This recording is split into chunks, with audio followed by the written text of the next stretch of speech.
यो रेडियो नेपाल हो। अब प्रवीण पोखरेलबाट समाचार सुन्नुहोस्। शुरूमा प्रमुख समाचार। सरकारलाई पूर्णता दिने प्रक्रिया शुरू भएको प्रधानमन्त्री पुष्पकमल दाहाल प्रचण्डको भनाई। सरकारमा सहभागी हुन आवश्यक गृह कार्यका लागि नेकपा एकीकृत समाजवादीद्वारा 3 सदस्यीय कार्यदल गठन। निर्वाचन आयोगद्वारा प्रतिनिधि सभा सदस्यको रिक्त तनहुँ क्षेत्र नम्बर 1 र बारा 2 मा वैशाख 10 गते हुने उपनिर्वाचनका लागि चैत 12 गतेसम्म दल दर्ताको समय प्रदान। वैदेशिक रोजगारीमा रहेका तथा विदेशमा स्वरोजगारमा रहेका श्रमिक आजदेखि सामाजिक सुरक्षा योजनामा समेटिँदै। युक्रेन र पश्चिममा मुलुक तयार भए चीनको शान्ति योजना अघि बढ़ाउन सकिने रूसी राष्ट्रपति भ्लादिमिर पुटिनको भनाई। र प्रधानमन्त्री 3 नेशन्स कप फुटबल प्रतियोगिता आजबाट काठमाडौँमा शुरू हुँदै।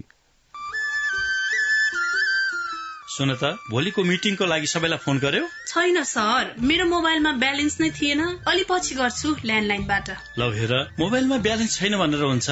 तिमीलाई थाहा छैन यस कार्यालयले नेपाल टेलिकमको कर्पोरेट युजर ग्रुप अर्थात सीयूजी सेवा लिएको छ। तिम्रो नम्बरलाई पनि सीयूजीमा सहभागी गराउ न। अनि सर, मेरो त प्रिपेड नम्बर हो नि। अहिले नेपाल टेलिकमले प्रिपेड र पोस्टपेड दुवै फोनमा सीयूजी सेवा लागू गरिसकेको छ। सीयूजीमा आबद्ध भएपछि हाम्रो कर्मचारीहरू बीच निशुल्क र नेपाल टेलिकमको नेटवर्कमा सस्तो दरमा फोन तथा एसएमएस गर्न र डाटा चलाउन पाइन्छ नि। तिमीलाई थप जानकारी चाहिएमा नेपाल टेलिकमको वेबसाइट www.ntc.net.np मा हेर न। नेपाल टेलिकम, राष्ट्रको संचार।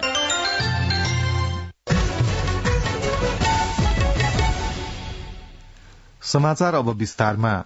प्रधानमन्त्री पुष्पकमल दाहाल प्रचण्डले सुशासन, सामाजिक न्याय र समृद्धिको आकांक्षा पूरा गर्न संघीय र प्रदेश सरकारलाई पूर्णता दिने प्रक्रिया शुरू भएको बताउनु भएको छ।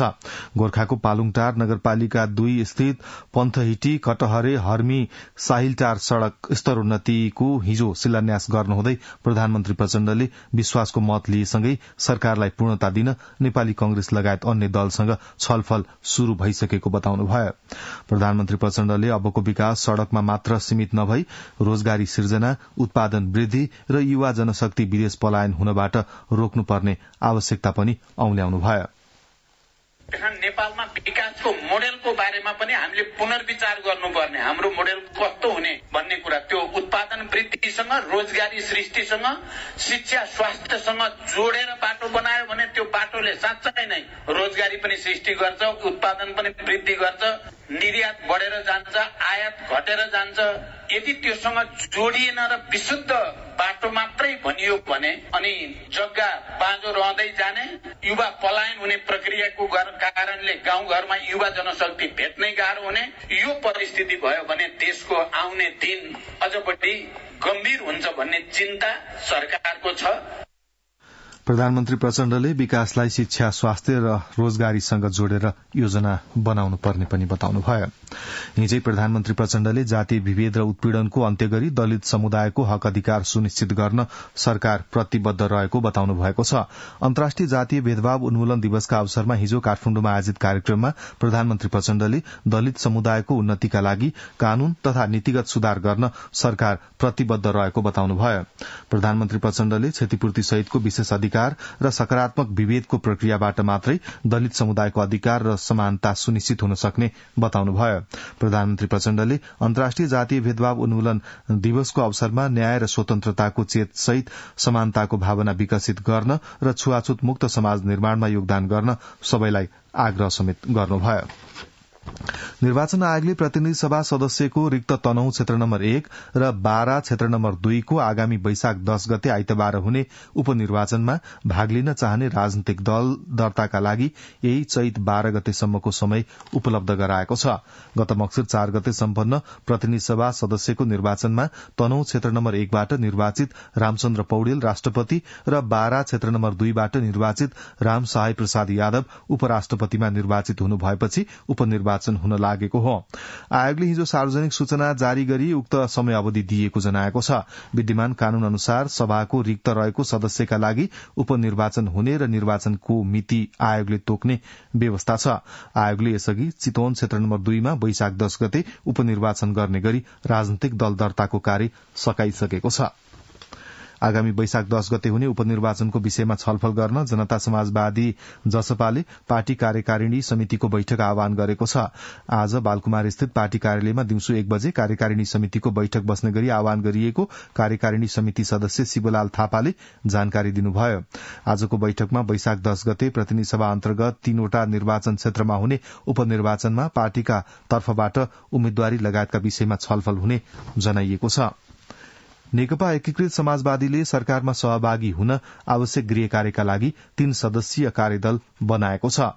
हिजो बसेको सचिवालय बैठकले अध्यक्ष माधव कुमार नेपाल, उपाध्यक्ष प्रमेश हमाल र महासचिव घनश्याम भूषाल सदस्य रहेको कार्यदल गठन गरेको बैठकपछि पार्टीका प्रवक्ता जगन्नाथ खतिवड़ाले जानकारी दिनुभयो। कार्यदलले सत्ता गठबन्धन बैठकमा पार्टीले पाउने मन्त्रालयबारे छलफल गर्ने, सरकारमा जाने मन्त्रीहरू छान्ने, नीति तथा कार्यक्रम बनाउने र केन्द्रदेखि प्रदेशसम्म मन्त्रालय बाँडफाँडबारे आवश्यक गृह कार्य गर्ने उहाँले बताउनुभयो। राष्ट्रपति रामचन्द्र पौडेलले नेपाली सेनाद्वारा सैनिक मञ्च टुँडीखेलमा हिजो आयोजित घोडे जात्रा कार्यक्रमको अवलोकन गर्नुभयो। समारोहमा नेपाली सेनाका परमाधिपति समेत रहनुभएका राष्ट्रपति पौडेलले म्युजिकल राइड र सो जम्प खेलमा प्रथम र द्वितीय हुने प्रतियोगीलाई पुरस्कार प्रदान गर्नुभएको थियो। यसअघि राष्ट्रपति पौडेलले त्यहाँ स्थित सैनिक स्मारकमा पुष्पहार अर्पण गर्नुभयो भने नेपाली सेनाको टुकडीले उहाँलाई राष्ट्रपति सलामी प्रदान गरेको थियो। परापूर्वकालमा गुरूमापा नामक दैत्यमाथिको विजयका रूपमा काठमाडौँ उपत्यकामा घोडे जात्रा मनाउने गरिँदै आएको छ। टुँडीखेलमा आयोजित समारोहमा उपराष्ट्रपति रामसाय प्रसाद यादव, प्रधानमन्त्री पुष्पकमल दाहाल प्रचण्ड, कायम प्रधान न्यायाधीश हरिकृष्ण कार्की, सभामुख देवराज घिमिरे, राष्ट्रिय सभाका अध्यक्ष गणेश प्रसाद तिमिल सिन्हा र मन्त्रीगण लगायतका विशिष्ट महानुभाव उपस्थित हुनुहुन्थ्यो। राष्ट्रपति रामचन्द्र पौडेलले मुलुकमा आएको राजनीतिक परिवर्तनको आभास विपन्न नागरिकले पनि महसुस गर्ने गरी धेरै काम गर्न बाँकी रहेको बताउनु भएको छ। बधाई तथा सफल कार्यकालको शुभकामना दिन हिजो राष्ट्रपति भवन शीतल निवास पुग्नुभएका सामाजिक लोकतन्त्र अध्ययन केन्द्र काठमाडौँका प्रतिनिधिसँग राष्ट्रपति पौडेलले यस्तो धारणा व्यक्त गर्नुभएको हो। उहाँले ग्रामीण क्षेत्रका गरीब र निमुखा जनताको हितमा काम गर्नुपर्ने तथा निमुखालाई न्याय र विपन्नलाई आएको वातावरण मिलाउनु पर्नेमा पनि जोड़ दिनुभयो। संचार तथा सूचना प्रविधि मन्त्री रेखा शर्मा विभिन्न कार्यक्रममा भाग लिन भारत पुग्नु भएको छ। मन्त्री शर्मा आज अन्तर्राष्ट्रिय दूरसंचार संघ आईटीयूको क्षेत्रीय कार्यालय उद्घाटनमा सहभागी हुने कार्यक्रम रहेको छ। नयाँ दिल्लीमा स्थापना भएको आईटीयूको एसिया प्रशान्त क्षेत्रीय कार्यालयको उद्घाटन भारतीय प्रधानमन्त्री नरेन्द्र मोदीले गर्नुहुने बताइएको छ। कार्यक्रममा विभिन्न देशका संचार मन्त्री सहभागी हुनुहुने संचार मन्त्रालयले जनाएको छ। मन्त्री शर्मा आज नै विभिन्न देशका मन्त्री सहभागी हुने मन्त्रीस्तरीय संवादमा पनि सहभागी हुनुहुनेछ। भोलि उहाँले भारतीय समकक्षी अश्विनी वैष्णवसित द्विपक्षीय भेटवार्ता गर्ने कार्यतालिका रहेको छ। मन्त्री शर्मा भारत स्थित नेपाली दूतावास र त्यहाँ स्थित नेपाली समुदायले गर्ने कार्यक्रममा पनि सहभागी हुनुहुने मन्त्रालयले जनाएको छ। नेपाली कंग्रेसका नेता डाक्टर शेखर कोइरालाले नागरिक स्वतन्त्रता र प्रेस स्वतन्त्रताप्रति कांग्रेस सधैं अडिग रहने बताउनु भएको छ। नेपाली कंग्रेसका पूर्व सभापति एवं पूर्व प्रधानमन्त्री स्वर्गीय गिरिजा प्रसाद कोइरालाको 13औं स्मृति दिवसका अवसरमा नेपाल प्रेस युनियन केन्द्रीय कार्य समितिले हिजो काठमाडौँमा आयोजना गरेको नागरिक स्वतन्त्रताका लागि गिरिजा प्रसाद कोइरालाको योगदान विषयक विचार गोष्ठीमा उहाँले कांग्रेस सधैं नागरिक स्वतन्त्रता र प्रेस स्वतन्त्रताको पक्षमा रहेको बताउनुभयो।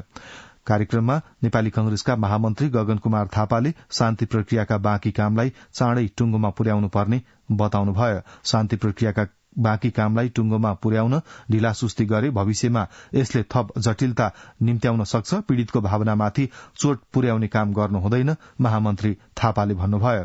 कार्यक्रममा कांग्रेस सहमहामन्त्री महालक्ष्मी डीना उपाध्यायले कांग्रेसभित्र रक्त संचार गर्ने कुशल संगठक गिरिजा बाबु भएको बताउनुभयो।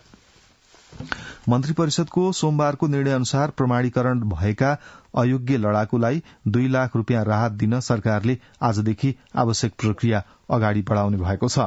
मन्त्री परिषद बैठकले प्रमाणीकरण भएका द्वन्द्वकालका अयोग्य लडाकुलाई कार्यविधि बनाई राहत उपलब्ध गराउने निर्णय गरेको थियो। आजदेखि कार्यविधि बनाउने प्रक्रिया मन्त्रालयले थाल्छ। त्यसका आधारमा आवश्यक पहिचान गरी वितरण कार्य शुरू हुन्छ। गृह सचिव विनोद प्रकाश सिंहले भन्नुभयो सकेसम्म चालू आर्थिक वर्षदेखि नै वितरण गरिनेछ। वितरणको काम चरणबद्ध रूपमा गरिने पनि उहाँले बताउनुभयो। राहत रकम वितरणको काम जिल्ला प्रशासन कार्यालय मार्फत हुने सचिव सिंहले जानकारी दिनुभयो। तत्कालीन शान्ति प्रक्रियाका समयमा माओवादी लडाकू शिविरमा 19,000 लडाकू रहेका थिए। त्यसमध्ये अन्मिनको प्रमाणीकरणमा अयोग्य ठहराइएका 4,008 लडाकू बाहिरिएका थिए। 1,400 जति लडाकू नेपाली सेनामा समायोजन भयो भने बाँकी स्वैच्छिक अवकाशमा गएका थिए। आजदेखि वैदेशिक रोजगारीमा रहेका तथा विदेशमा स्वरोजगारमा रहेका श्रमिक सामाजिक सुरक्षा योजनामा समेटिँदैछन्। सामाजिक सुरक्षा कोषले आज प्रधानमन्त्री पुष्पकमल दाहाल प्रचण्डको उपस्थितिमा एक कार्यक्रमको आयोजना गरी वैदेशिक रोजगारीमा रहेका श्रमिकलाई योजनामा सूचीकृत गर्ने कार्य प्रारम्भ गर्दैछ। वैदेशिक रोजगारीमा रहेका श्रमिकलाई समेत कोषमा आबद्ध गर्दै योगदानमा आधारित सामाजिक सुरक्षाको दायरा विस्तार गर्ने क्रममा उक्त कार्य शुभारम्भ गर्न लागि कोषका प्रवक्ता विवेक पन्थीले जानकारी दिनुभयो। योजना शुरू भएसँगै वैदेशिक रोजगारीमा रहेका करिब 22 लाख नेपाली श्रमिक लाभान्वित हुने अनुमान गरिएको छ। सोलुखुम्बुको खुम्बु क्षेत्रको भ्रमणमा पुगेका एक विदेशी नागरिकको लेक लागेर मृत्यु भएको छ। खुम्बु पासाङ लामो गाउँपालिका 4 गोर्सेपमा स्लोभाकियाका 68 वर्षीय पोहिङ स्काब्रिस्ट्रीका जानको अक्सिजन अभावका कारण मृत्यु भएको जिल्ला प्रहरी कार्यालय सोलुखुम्बुका प्रहरी निरीक्षक एवं सूचना अधिकारी रामकिशोर शाहले जानकारी दिनुभयो। खुम्बु क्षेत्रमा लगातार हिमपात भइरहेकाले उद्धारमा समस्या आएको प्रहरीले जनाएको छ। हिमपातका कारण सो क्षेत्रको संचार सेवा समेत प्रभावित भएको बताइएको छ। गर्मी मौसम शुरू भएसँगै वन जंगलमा डढेलो लाग्ने क्रम बढ़न थालेको छ। डढेलो लाग्न नदिन डिभिजन वन कार्यालय मोरङको सक्रियतामा सामुदायिक वन उपभोक्ता समूहले वन जंगलमा सामूहिक गस्ती गर्ने, जनचेतनामूलक कार्यक्रम तथा सूचना प्रचार प्रसार गर्ने र जंगल सफाई गर्ने कार्यलाई तीव्रता दिएका छन्। विराटनगरबाट संवाददाता कुमोद अधिकारीको यो रिपोर्ट। चैत्रदेखि 3 महिनासम्म वन जंगलमा डढेलो तथा आगलागीका घटना हुने गरेका छन्। डढेलो लाग्न नदिन डिभिजन वन कार्यालय मोरङको सक्रियतामा सामुदायिक वन उपभोक्ता समूहले जनमानसमा प्रचार प्रसार गर्नेदेखि वन जंगलमा सामूहिक रूपमा गस्ती गर्ने तथा जंगल सफाई गर्ने कार्यलाई तीव्रता दिएका छन्। डिभिजन वन कार्यालय विराटका प्रमुख अनिरुद्ध शाहले वन जंगलमा डढेलो लाग्न नदिन विभिन्न जनचेतनामूलक कार्यक्रमहरू सञ्चालन गरिरहेको बताउनुभयो। मानिसलाई नै सचेत गराउनलाई चेतनामूलक विभिन्न कार्यक्रमहरू हामी गर्दैछौँ। सबै सामुदायिक वनहरूले आफ्नो आफ्नो जंगलमा भएको चलन चल्तीको बाटाघाटा सरसफाई गर्ने, फायर लाइनहरू मर्मत गर्ने, त्यसपछि हाम्रो आफ्नै 4वटा ट्याङ्कर छन्। डढेलो लाग्यो भने तत्कालै गएर निभाउने गरेका छौँ। अहिलेसम्म डढेलो चाहिँ नियन्त्रणभन्दा बाहिर गएको छैन र अलिक ठुलो एरियामा लाग्यो हाम्रै क्षमताले बिहान भने स्थानीय पालिकाबाट हामीले दमकल ल्याएर पनि निभाइरहेको छ। 44,000 हेक्टर क्षेत्रफलमा वन रहेको मोरङ जिल्लामा 134वटा सामुदायिक वन तथा 4वटा साझेदारी वन रहेका छन्। मानवीय लापरवाहीका कारण वन जंगलमा डढेलो लाग्ने गरेको पाइन्छ। हरियाली सामुदायिक वनका अध्यक्ष काबुल बहादुर मगरले वन जंगलमा आगलागीका घटना हुन नदिन वन उपभोक्ता समूह परिचालन गरेको बताउनुभयो। हामीले वन नियन्त्रणको लागि चाहिँ उपसमिति गठन गरेर परिचालन गरेका छौँ र आम उपभोक्तालाई नै हामीले चाहिँ बिहान दिउँसो गरेर उपभोक्ता परिचालन गरिरहेका छौँ। त्यस्तै अमना सिसौली सामुदायिक वनका अध्यक्ष लीला प्रसाद आचार्यले डढेलो नियन्त्रण अभियानमा उपभोक्ता समूह सक्रिय भएर लागेको बताउनुभयो। नियन्त्रण गर्नको लागि सम्पूर्ण हाम्रो वन समिति, कार्य समिति, 17 टोल समिति अनि उपभोक्ताहरूलाई एकैपल्ट परिचालन गरेर जुन पत्ता झरेको हुन्छ पत्ता झरेकोलाई हामीले रेखाङ्कन गरेर बाटो सफा गर्ने अभियानमा लागेपछि यतापट्टि आगो लाग्यो भने अर्कोतिर आगो जान नपाओस् भनेर नियन्त्रणको लागि काम गरेका छौँ। सञ्चार माध्यमबाट सबैलाई जानकारीको लागि भनेर एउटा सूचना दिएका छौँ र अभियानकै रूपमा काम गरिरहेका छौँ। यसरी डढेलो नियन्त्रण अभियान चलाएपछि वनमा आगलागीका घटना मात्र होइन चोरी तस्करी समेत नियन्त्रणमा आएको छ। डढेलोको कारण वन जंगलमा मात्र नभई बहुमूल्य जडीबुटी तथा वन्य जन्तुमा समेत क्षति पुग्ने भएकाले वनमा आगलागी तथा डढेलोका घटना हुन नदिन समयमै सावधानी अपनाउनु जरुरी छ। कुमोद अधिकारी, रेडियो नेपाल, विराटनगर। विराटनगरपछि अब नेपालगंजतर्फ लागौं। बाँकीको 9 बस्तामा करिब 9 बिघा क्षेत्रफलमा 3000 क्षमताको क्षेत्रीय कारागार निर्माण सम्पन्न भएसँगै अब कैदी बन्दीहरूको व्यवस्थापन गर्न सहज हुने भएको छ। कारागारहरूमा क्षमताभन्दा बढ़ी कैदी बन्दी रहेका बेला क्षेत्रीय कारागार सञ्चालनमा आएपछि कैदीहरूको व्यवस्थापनमा सहजता थपिने स्थानीय प्रशासनले जनाएको छ। नेपालगंजबाट संवाददाता नवीन गिरीको यो रिपोर्ट। बैजनाथ गाउँपालिका वडा नम्बर 2 नौबस्ता स्थित क्षेत्रीय कारागारको 8वटा ठूला भवन, सशस्त्र प्रहरी र नेपाल प्रहरीको ब्यारेक तथा भान्सा, 3 तले प्रशासनिक भवन सहित 25 बढी भौतिक संरचना निर्माण भएका छन्। भौतिक संरचना निर्माणको जिम्मा पाएको पप्पू कन्स्ट्रक्सन कम्पनीले समयमै काम गर्न नसकेपछि रसुवा जेबीले काम थालेको थियो। 6 वर्ष अघि शुरू भएको कारागार भवन निर्माण ढिलो गरिसकिएको हो। संघीय आयोजना कार्यान्वयन इकाई नेपालगञ्जका इन्जिनियर श्याम नेगी, यसको सुरुको लागतमा 60 करोड 51 लाख भएको अनि यसको चाहिँ ठेक्का सम्झौता मिति 2073 7 महिना 8 गते चाहिँ सुरु सम्झौता भई 2079 7 23 मा हामीले निर्माण सम्पन्न गरी हस्तान्तरण समेत गरिसकेको अवस्था छ। संघीय आयोजना कार्यान्वयन इकाई नेपालगञ्जले कारागार निर्माणको दोस्रो चरणको काम सम्पन्न भएपछि पुस महिनामै कारागार हस्तान्तरण गरिसकेको छ। तेस्रो चरणमा 15 शैय्याको अस्पताल, माध्यमिक विद्यालय, क्रियापुत्री भवन लगायत राम्रो सुविधा सम्पन्न संरचना निर्माण गर्ने लक्ष्य समेत छ। संघीय आयोजना कार्यान्वयन इकाई नेपालगञ्जका प्रमुख विजय केशर खनाल, क्षेत्रीय कारागारको अवधारणा अनुसारले मास्टर प्लानिङ जुन बनेको छ त्यही अनुरूपको तेस्रो चरणको कारागारको निर्माण कार्यका लागि भनेर इस्टिमेट स्वीकृतिको चरणमा रहेका छौं। संघीय सरकारले कर्मचारीको दरबन्दी स्वीकृत गर्न ढिलाइ गर्दा कारागार सञ्चालनमा भने ढिलाइ भएको छ। कर्मचारीको दरबन्दी स्वीकृत भई विभागबाट निर्देशन आउनासाथ कैदीलाई स्थानान्तरण गरिनेछ। नौबस्ता स्थित क्षेत्रीय कारागार सञ्चालनमा आए यस क्षेत्रका कैदीबन्दी व्यवस्थापन गर्न सहज हुने बाँके जिल्ला कारागार प्रमुख अर्जुन जङ शाह बताउनुहुन्छ। सञ्चालन भयो भने त कैदीबन्दीहरू सबै कारागारमा छ, देशव्यापी रूपमा त्यो संख्यालाई चाहिँ न्यून गर्न सकिन्थ्यो, व्यवस्थापन गर्न सकिन्थ्यो। 350 जनाको क्षमता भएको बाँके जिल्ला कारागारमा 750 बढी कैदीबन्दी छन्। लुम्बिनी प्रदेशका अन्य कारागारहरूमा पनि अवस्था उस्तै छ। अब छिट्टै सञ्चालनमा आउने नौबस्ता स्थित क्षेत्रीय कारागारले कैदीबन्दी व्यवस्थापनमा सहजता थप्नेछ। नवीन गिरी, रेडियो नेपाल, नेपालगञ्ज। अब केही अन्तर्राष्ट्रिय समाचार। रूसका राष्ट्रपति भ्लादिमिर पुटिनले चीनले अघि सारेको शान्ति योजनालाई रूस युक्रेन युद्ध अन्त्य गर्ने आधार बनाउन सकिने बताउनु भएको छ। राष्ट्रपति पुटिनले युक्रेन र पश्चिमा मुलुक तयार भएमा चीनको शान्ति योजनालाई अघि सार्न सकिने बताउनु भएको अन्तर्राष्ट्रिय समाचार संस्था बीबीसीले उल्लेख गरेको छ। रूसी राष्ट्रपति र चीनिया राष्ट्रपति सी जिनपिङ बीच हिजो रूस युक्रेन युद्ध लगायतका विषयमा मस्कोमा भेटवार्ता भएको थियो। चीन र रूसबीच सौहार्द र वार्ता भइरहेका बेला नेटोका प्रमुख जेन्स स्टोल्टनबर्गले रूसलाई हतियार आपूर्ति नगर्न चीनलाई चेतावनी दिनुभएको छ। चीनले रूसलाई घातक हतियारहरू दिएको प्रमाण नभए पनि दिन सक्ने भन्दै नेटोले चीनलाई चेतावनी दिएको हो। यसैबीच जापानका प्रधानमन्त्री फुमियो किसिडा राष्ट्रपति भ्लोदिमिर जेलेन्स्कीसँग वार्ता गर्न युक्रेनको अप्रत्याशित भ्रमण गर्नुभएको छ। उहाँले युक्रेनप्रति ऐक्यबद्धता र समर्थन जनाउने अपेक्षा गरिएको छ। नाइजेरियामा पानीजन्य संक्रमणबाट धेरै बालबालिका प्रभावित हुने भएका छन्। नाइजेरियामा शुद्ध पिउने पानीको समस्या रहेको भन्दै त्यहाँका कम्तीमा पनि 7 करोड़ 8 लाख बालबालिका पानीजन्य संक्रमणको उच्च खतरामा रहेको संयुक्त राष्ट्रसंघीय बालकोषको एउटा अनुसन्धानमा उल्लेख छ। बालकोषले नाइजेरिया सरकारलाई यस्तो जोखिममा रहेका बालबालिकाको स्वास्थ्यमा विशेष ध्यान दिई सरसफाई र खानेपानीका क्षेत्रमा आवश्यक मात्रामा लगानी गर्न र बालबालिकाको स्वास्थ्यमा आवश्यक नीति तथा कार्यक्रमहरू बनाउन पनि आग्रह गरेको छ। अब आर्थिक समाचार।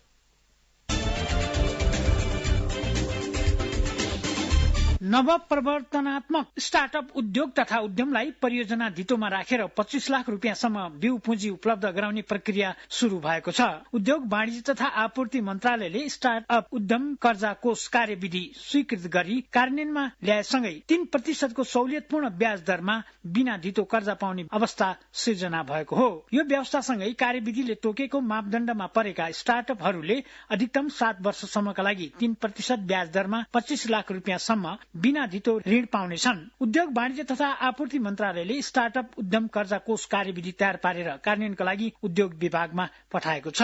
मन्त्रालयको औद्योगिक प्रवर्धन महाशाखाका प्रमुख सहसचिव बाबुराम गौतमले चालू आर्थिक वर्षभित्रै मापदण्डमा परेका केही स्टार्टअपहरूलाई कर्जा दिने गरी काम अघि बढाएको बताउनुभयो। उद्योग विभागका महानिर्देशक रामचन्द्र तिवारीले कार्यविधि प्राप्त भएको र मन्त्रालयसँगको समन्वयमा छिटै स्टार्टअपहरूलाई प्रस्ताव पेश गर्न सार्वजनिक आह्वान गर्ने बताउनुभयो। कार्यविधि अनुसार सरकारले तोकेको मापदण्डमा परेका स्टार्टअप उद्योग तथा उद्यमहरूले वाणिज्य बैंकहरू मार्फत कर्जा प्राप्त गर्नेछन्। सरकारले नव प्रवर्धनात्मक उद्योग तथा उद्यमहरूलाई प्रवर्धन गर्न चालू आर्थिक वर्षको बजेट मार्फत 25 करोड़ रुपियाँ विनियोजन गरेको छ।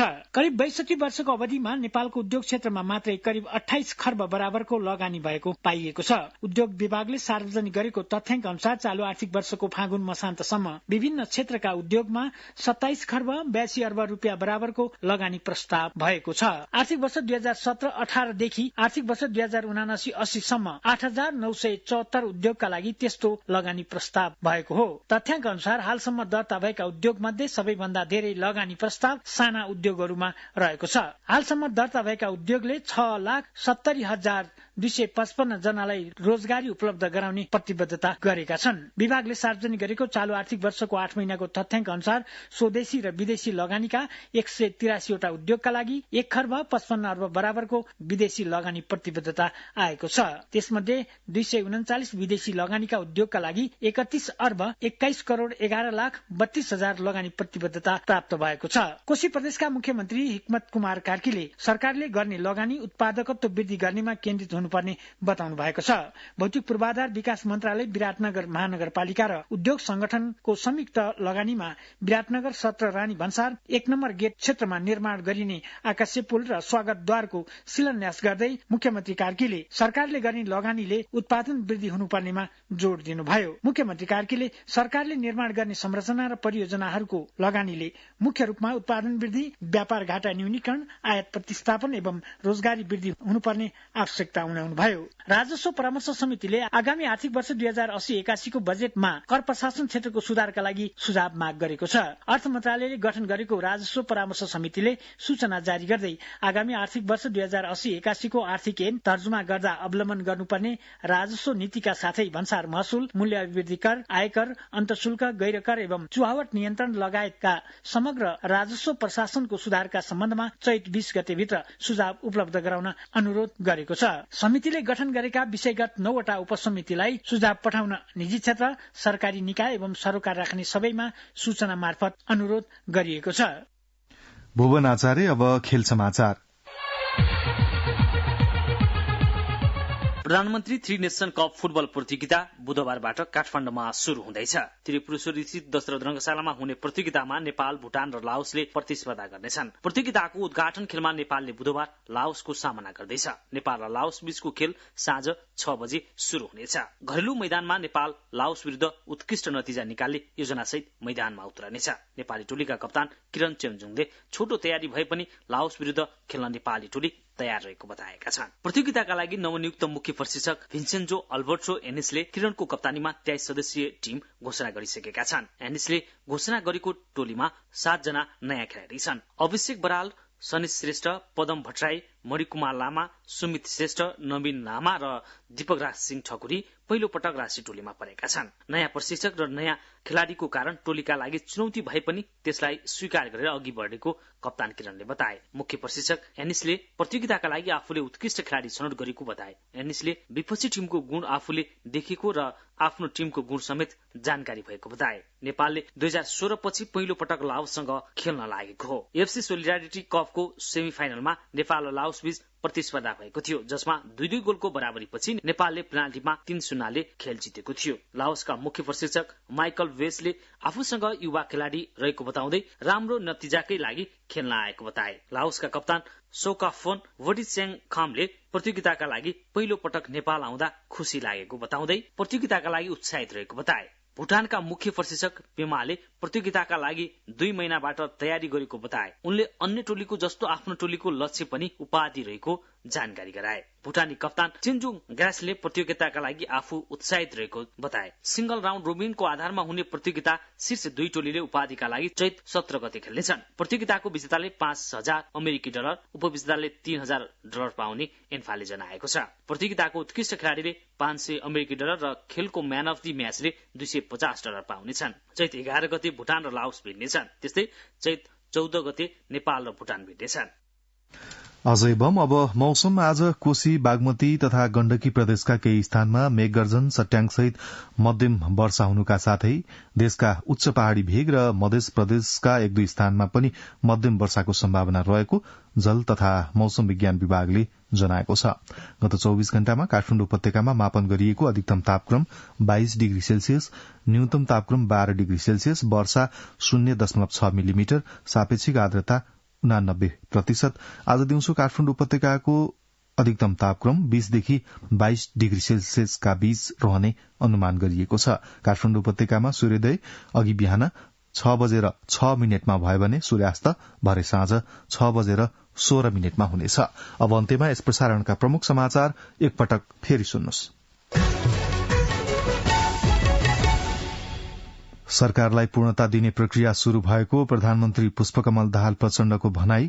सरकारमा सहभागी हुन आवश्यक गृह कार्यका लागि नेकपा एकीकृत समाजवादीद्वारा 3 सदस्यीय कार्यदल गठन।